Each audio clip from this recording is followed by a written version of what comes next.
नमः ॐ श्री सरस्वत्यै नमः ॐ श्री गुरुभ्यो नमः Hari Om. So, firstly, I would like to thank you all for coming for the Vibhishana Gita.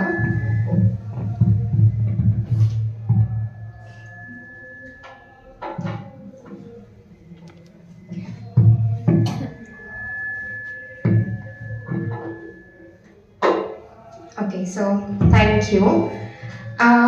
Before I start my today's talk, there's a question that I would like to pose to the audience, and that being that whom do you think is an ideal human being is?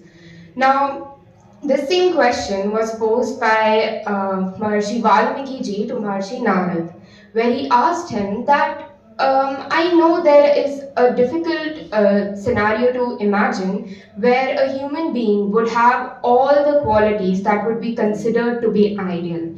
He gave some qualities like who is brave, who follows the path of righteousness, who follows the path of dharma, who is truthful, one who is dedicated towards his own principle, and there's a lack of jealousy at all times. And then Maharshi Valmiki, he also agrees that I know it is difficult for a human being to have all these qualities. But he wanted to know that will there be a human being who would take birth on this earth who would possess all these qualities? So Maharshi Narad, he replies, yes, there is a human being who would take birth and he would be a king of the Ikshwaku dynasty and he is known as Rama. Now, Rama, Lord Rama, he's described as the one who has always followed the path of righteousness. He was dedicated towards his goal. He had a wonderful personality. He knew all the Shastras and he was well versed with most of them. He was as calm and patient as Mother Earth, and he followed the Dharma. And in short, he was the paragon of all the virtues which adorn the human being. So, with that being said, and with the Pran Pratishtha ceremony tomorrow at Ayodhya, we can say that yes, we have a superhero in form of Lord Rama amongst us and a person to look up to and form an ideal to. And that is what I would like to introduce and begin the Vibhishana Gita Relay Yajna on. Now, in India, we have had a long history, a rich history for per se, and for a very long time, that history was passed down orally. So, most of our scriptures and Vedanta knowledge was somewhat lost. But then there were group of gentlemen who came along, and them being Maharshi Valmiki and Maharshi Vedvyas, and then Goswami Tulsidas ji, who decided to write upon this history down. And Vibhishana Gita, because our topic of discussion today is Vibhishana Gita, is actually found in the 6th canto of Ramcharitmanas, which is written by Goswami Tulsidas ji, which is the 6th canto being the Lanka Kand or the Yudh Kand. Now, when we talk about Vibhishana Gita, Gita basically means a dialogue which is written in a form of poetry. Now there are many types of Gitas. While I was researching, I came to know that there are 41 types of Gitas, but it varies. And one of the most prevalent and one of the most widely read Gitas is Bhagavad Gita. Now there is some dissimilarity and similarity between Vibhishana Gita and Bhagavad Gita. Now both have had took place rather on a battlefield. In Vibhishana Gita, Vibhishana asks questions to Lord Rama, and in Bhagavad Gita, Arjuna asks questions to Lord Krishna. Now, in Bhagavad Gita, the question that Arjuna had, it arose from his own doubt, his fear, and his inability to think that will he be able to fight everyone on the battlefield. Whereas in Vibhishana Gita, Vibhishana had the question due to his love and due to his devotion to Lord Rama, because he knew that Ravana, who is his brother, is very powerful. Whereas on the other hand, Lord Rama, he doesn't have those kind of weapons or those kind of chariot that Ravana had. So his question was justified, that why he had this kind of question and what he thought could be done. Now, we might not be on a literal battlefield, but at the same time, we are fighting a lot of battles, maybe not daily, but on emotional and on psychological level as well. And so similarly, we can take inspiration from Vibhishana Gita and how the different elements of the chariot of righteousness that Lord Rama described to Vibhishana, and how these different elements would help one to win the battles in their life. So in Vibhishana Gita, we will be discussing 8 verses over the course of next 4 days. And so Lord Rama, he presents an analogy to Vibhishana, which is between the chariot of righteousness and how one can excel in their life with right character and mindset. Now, there are the elements of the chariot being the wheel, the flag, the 4 horses, the reins and the weapon, the shield, the sword, the axe, the missile, the bow, the quiver and arrow, and the armor, that are all essential elements and that will allow us to excel in our life. Now, coming back to Vibhishana's question and Ramayana per se, we know that the 2 principal characters of Ramayana being Lord Rama and Ravana.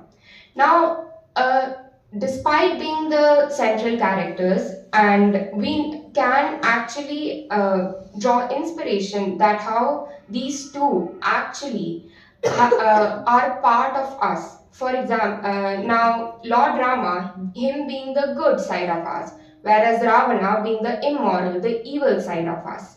Now we know that Lord Rama, he was Maryada Purushottam. He was an ideal man. He is an ideal man. He is Dharma Swarupa. He's the embodiment of righteousness. Whatever Lord Rama does, it is always right. In Sanskrit, if we look at the literal meaning of Rama, it means Ramate Yogino Yasmin, which means the in whom all yogis reside. Now, even just by taking the name of Lord Rama, most of us will be filled with positivity and bliss. But that is not the case with Ravana. That is a major difference. Ravana, he is considered to be more Swarupa. His greed no new bound. He did not have compassion as Lord Rama had.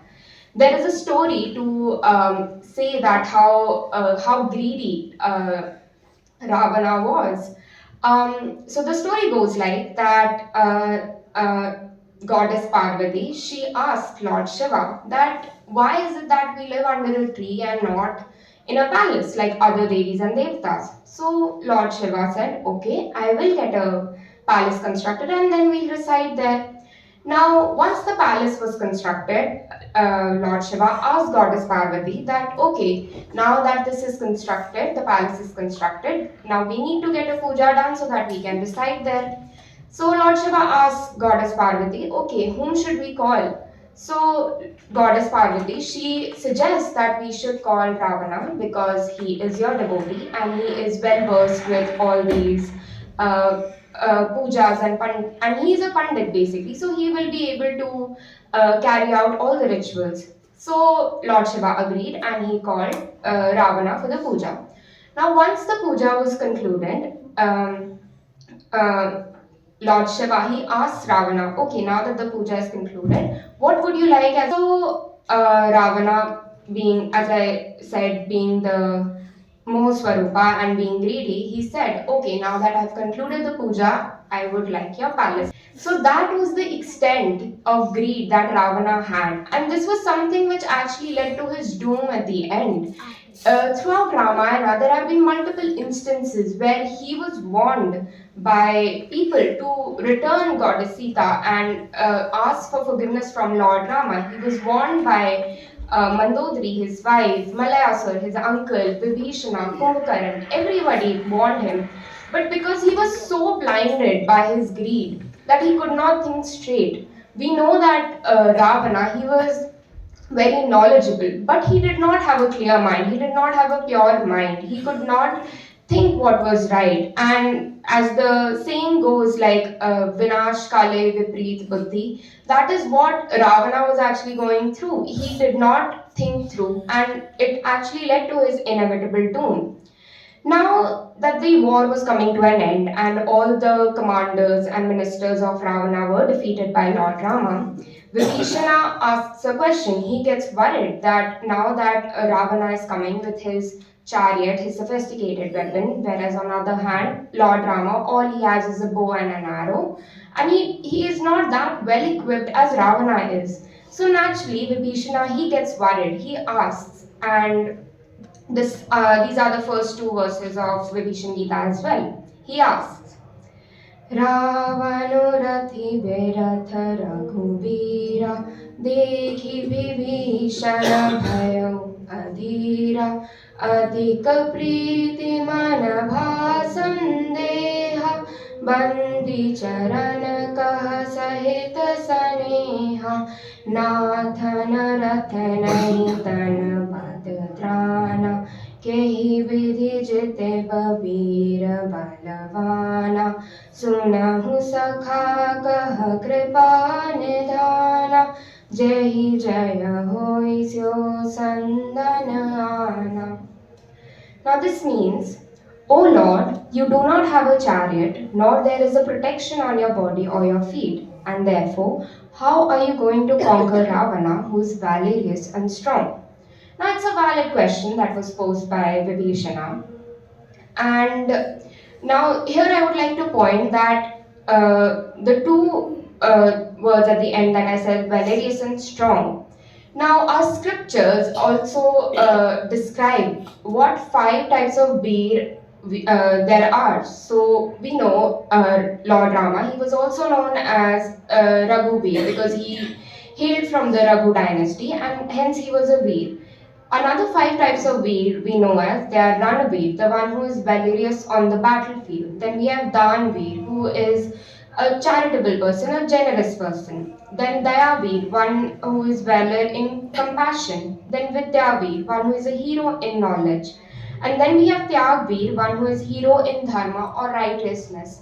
One of the biggest example of Lord Rama being Tyagveer can be traced to the story when he was told by his father that one day you are going to be the king, but then the other day, the next day, his same father told him that you need to go on an exile.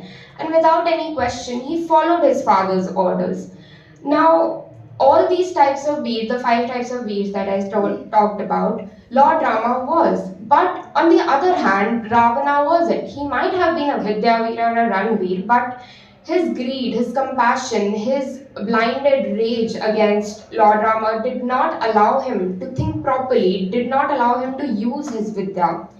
So now we know that tomorrow is the Prana Pratishtha ceremony at Ayodhya. Now this is also a time when we should reevaluate and we should rethink that who our heroes are. Now the Western media, they have played an important role in portraying all these fictional, non-fictional characters to be the heroes. But looking at our own history and our own scriptures, we should feel and we should realize that it is actually Lord Rama who had so many characteristics, like he was righteous, he used to follow the path of dharma, and he was the true hero. He is still the true hero and who should be considered to be a true hero. Even the upcoming generation should be they should know about these stories, and I think it is somewhat of the other our duty to propagate this knowledge. Even there have been a lot of attempt to showcase how Lord Rama was by the Ramayana series, the Ramanand Sagar made. But I think a personality like him, a personality so great like him, could not be imagined and could not be portrayed aptly. So I think this is the time where we should actually rethink who our real heroes are. And Rama, being the real superhero, is the one that we should all look up to and draw our inspiration from. So now I would like to conclude my portion. But as any vehicle would require its wheel to go forward, similarly, even this vehicle of knowledge would require its wheel. So I would like to invite Komal Didi, who would be talking about the wheels of the chariot, Sauraj and Dheeraj. Thank you.